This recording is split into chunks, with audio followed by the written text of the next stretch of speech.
Speaking of which, we actually have Kyle here joining us from the Wells Fargo Center. So we will add Kyle. How you doing, Kyle? Just falling asleep over We here, actually fellas. had a spirited conversation than I was expecting. Kyle at the arena is like, hey, man, look, if you're at 45 minutes and you have nothing else to talk about, don't wait around for me. But we've actually had a decent amount to talk about here tonight. Well, I was just about to say, Rich, Devon owes you like 15 beers for subbing in on a Saturday night and after if you look at me, I will accept the game we just 15 watched. beers. He either owes us 15 beers or one Mikal Bridges. Either one, we'll take either one. I think chat would probably prefer Mikal Bridges, so let's hold him to that, and we'll see where we end up. I'd like a happier Rich, so I could go either way.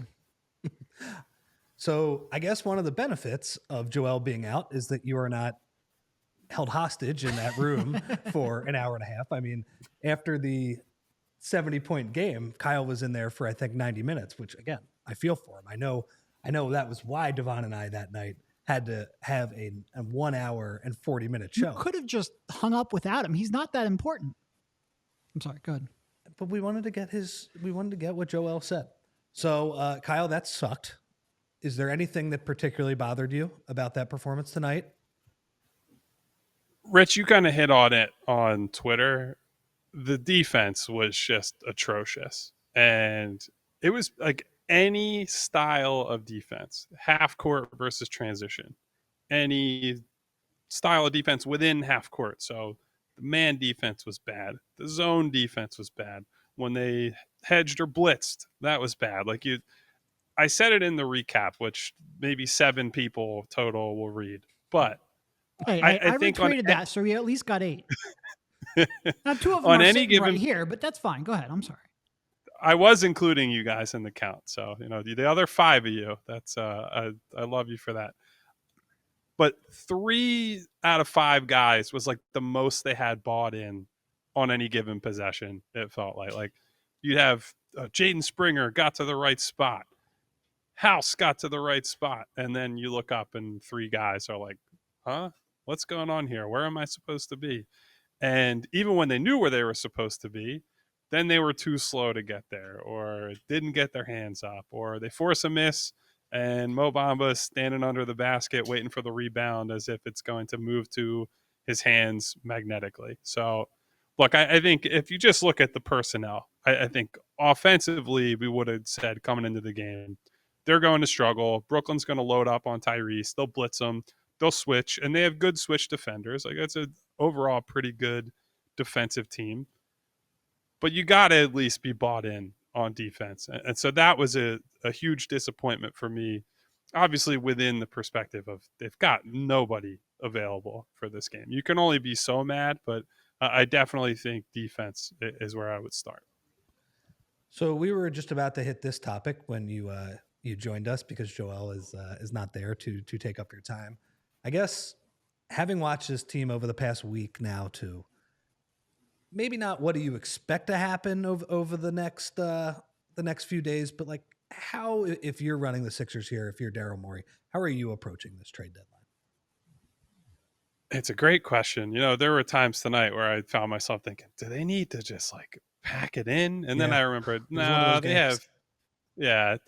they have 4 out of their 5 starters out, including the guy who was the MVP front runner before he went down. So that's probably not rational.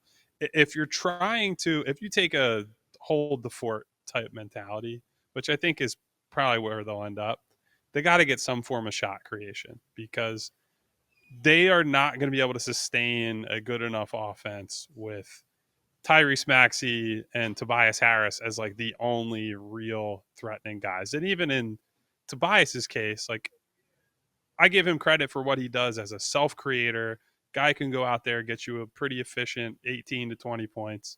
He's not someone who's going to create for others, right? Like he has to be ultra efficient. And even then it's like he's getting into valuable territory, but he's not lifting the team up. And Maxey actually said after the game tonight, they got to ask some questions about, do you guys need to take more threes? Like 3-point volume has been a problem, I'd say most of the year, that Joel masks a little bit, and Joel contributes to because shoots so many mid-range shots. but Tyrese pointed out correctly, he goes, it's easier to generate threes when you have Joel on the floor, right? Like he's commanding double teams, and these guys that are not threats to beat people off the dribble, a lot of them are pretty good or at least decent standstill shooters. So they're going to have to find somebody that can consistently create penetration, draw in attention that is not named Tyrese Maxey. Unfortunately, shot creation tends to be the most valuable thing to trade for, right? Like that's multiple firsts. That's even if it's a guy on an expiring. Like we're hearing things like, I love Tyus Jones, but we're hearing that the Wizards are still saying we want a real first or we're not trading them, which is probably bullshit. But like, yeah, exactly. So when a guy like that's the bar for him, and you're looking at guys that are like, no offense to Tyus Jones, but are like real deal shot creators, you're getting into like multiple picks or a pick and a real player, like a pick and Melton. And then it's, diminishing returns at a certain point. So it's what I think they need, but it's also the hardest thing to get in the NBA. You mentioned Tobias's lack of shot creation. I will say, though, he looks like prime LeBron compared to Kelly Oubre. Yeah, not even close. Kelly Oubre is like he was like Michael Vick when they had the passing cone on Madden to try and make it more fair, where like Manning and Brady had the entire field, which was ridiculous. But Kelly has right in front of him. His was like, it's like he doesn't see anybody. He's got blinders on, basically. Yeah. And I mean, they run that pitchback play, and it's like, oh, this is going up. Yeah. Yeah, so, and Derek and I were laughing about that during the game. Derek, I think, multiple possessions in a row was like, boy, it sure would be nice if he had a right hand that was usable because Nick Claxton is just sitting back there waiting for the shot to go up and sending his shit into like the third row. So I don't have too many questions on this game because it sucked.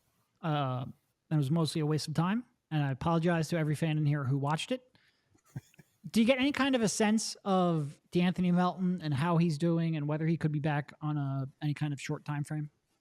So this was talked about after the game tonight. We got little mini updates on all the absent starters, sans Embiid, but we know the ones coming there.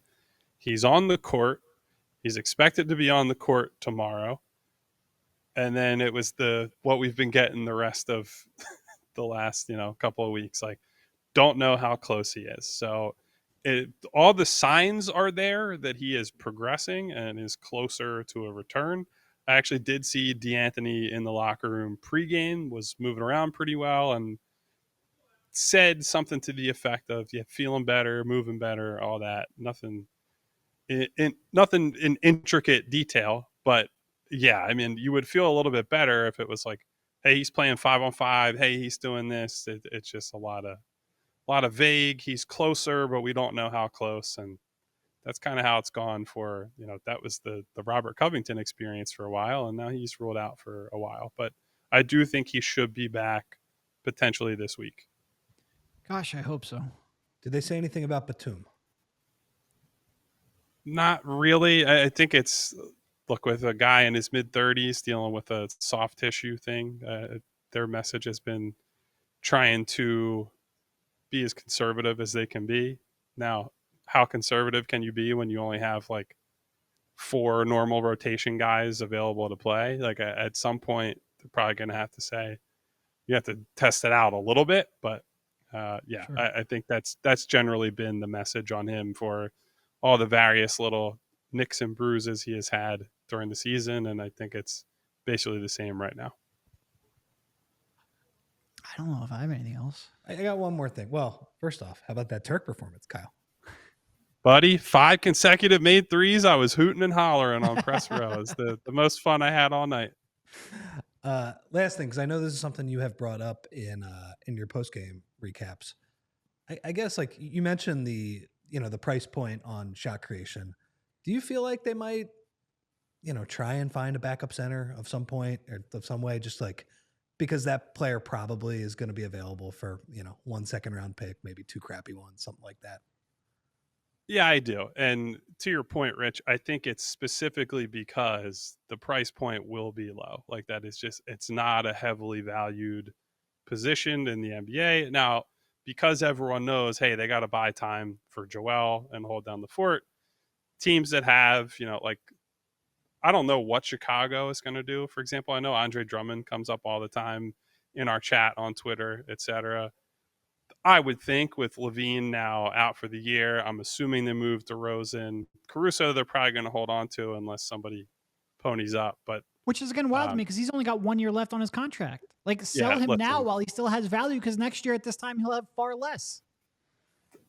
I thought the same thing when Toronto didn't trade OG Anunoby for, what was it, like 3 first-round picks from Memphis a year prior, and they ended up doing okay in the trade. But it's all, and he's a more highly coveted player than Caruso. That's no disrespect to Caruso. So I'm with you, Derek. So yeah, I just think looking at Chicago, they look like a candidate to trade a guy like that. But then you look at, they're just kind of a don't know what they're doing or don't know what their direction is type of team. Maybe Levine gives them clarity that, hey, pack it in for the year and see what we can get for the guys that have any kind of value. So yeah, I think they're at least going to kick the tires on bringing in another big.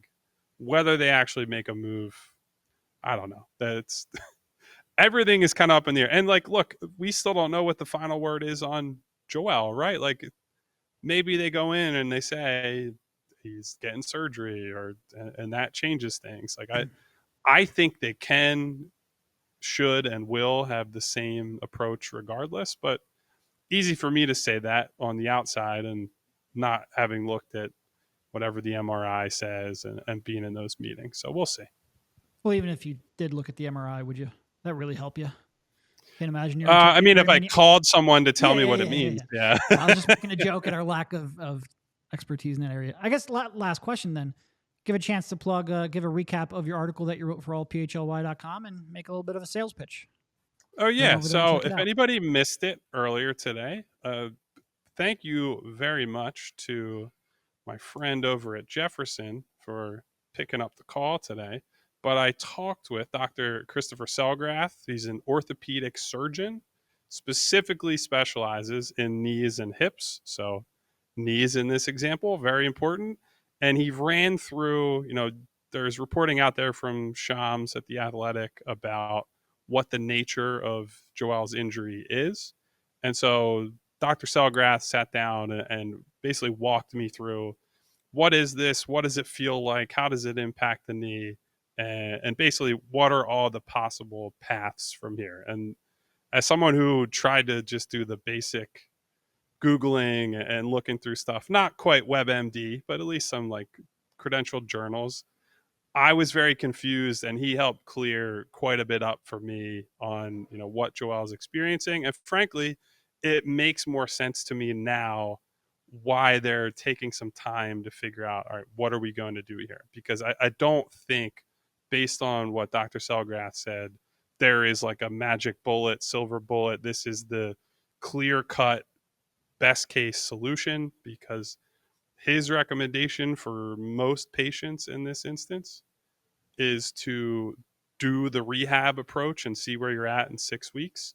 But he points out, and correctly, if you do that and Joel's still experiencing discomfort and this flares up again, then you probably have to do surgery, and that's going to knock you out right on the eve of the playoffs. And so it's a tricky situation right now.